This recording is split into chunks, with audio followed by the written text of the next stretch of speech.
Bonjour, donc une première aujourd'hui. On va parler d'un sutta qui s'appelle le discours sur la vue juste, donc le Majjhima Nikaya 9.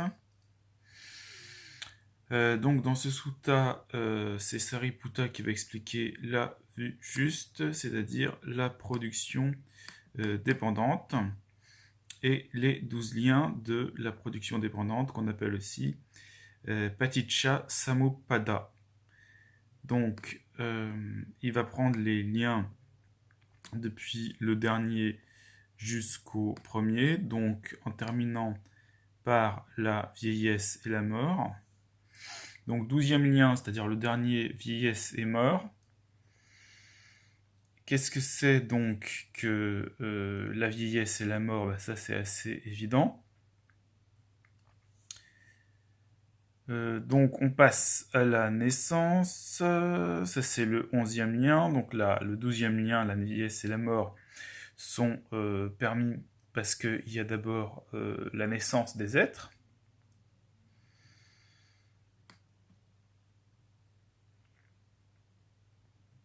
Donc on regarde la naissance des êtres, là aussi c'est évident. La naissance des êtres, elle est produite par le processus de devenir, bhava. Et bhava, là ça devient assez intéressant. Donc qu'est-ce que c'est bhava? On va voir ce que nous dit Sariputta. Donc il y a trois genres de bhava, trois genres de devenir. Le devenir dans le kama, donc dans la sphère sensorielle ou la sphère sensuelle. Le devenir dans rupa, donc le devenir dans la forme ou dans la matière ou dans la matière subtile.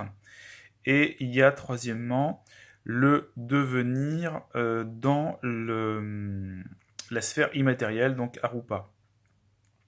Alors en fonction de quoi cela apparaît? Eh bien, cela apparaît seulement s'il y a l'attachement.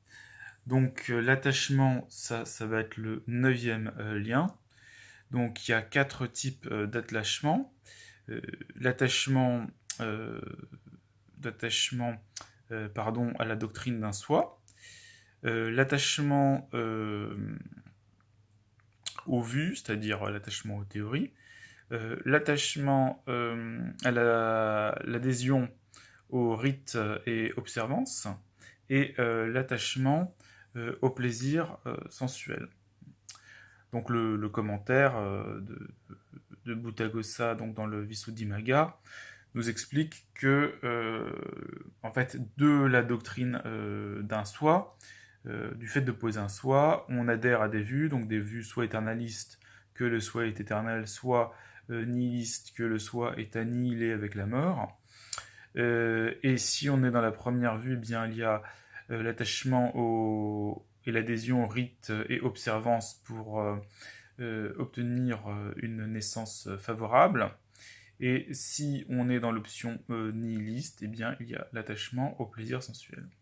Alors, d'où vient l'attachement? Eh bien, l'attachement nous vient, Sariputta nous dit, de la soif. Donc, la soif, c'est tanha, évidemment. Tanha, donc ici, le sutta nous explique qu'il y a 6 types de tanha, puisqu'il y a 6 sens. Hein. Tanha pour les 5 sens, correspondant aux 5 sens, donc pour les formes visuelles, pour les sons, pour les tactiles, pour les odeurs, pour les saveurs et pour les objets mentaux. Et on pourrait ajouter, mais ce n'est pas dans le sutta, qu'il y a également 3 soifs, si on divise en soif pour les plaisirs sensuels, soif pour le devenir, alors devenir dans la forme ou devenir dans le sans forme, et puis soif de ne pas devenir, qui correspondrait à une vue d'annihilation. Cette soif elle-même est déterminée par la sensation, donc la sensation, il y a ici décrit la sensation décrit comme étant les 6 classes de sensations, donc celles qui sont nées du contact visuel, du contact auditif, du contact, on pourrait dire, olfactif, du contact au niveau du goût, de la langue, du contact au niveau tactile donc du corps et du contact mental. Ça c'est pour le sutta, et on sait également que généralement la sensation elle est divisée en 3, sensation plaisante, déplaisante et neutre. C'est-à-dire c'est le deuxième agrégat. D'où vient la sensation? La sensation, nous dit Sariputta, elle vient du lien qui s'appelle le contact. Donc le contact, là aussi il y a 6 types de contact selon les 6 sens également. Donc contact visuel, contact auditif, contact au niveau du nez, contact au niveau de la langue, contact au niveau du corps, contact mental. Alors d'où vient le contact? Eh bien de ce qu'on appelle la sextuple base ou les 6 bases. Alors qu'est-ce que c'est que ces 6 bases? En dépendance avec l'apparition des 6 bases, ou quand les 6 bases sont là, il y a apparition du contact, ou bien le contact est là.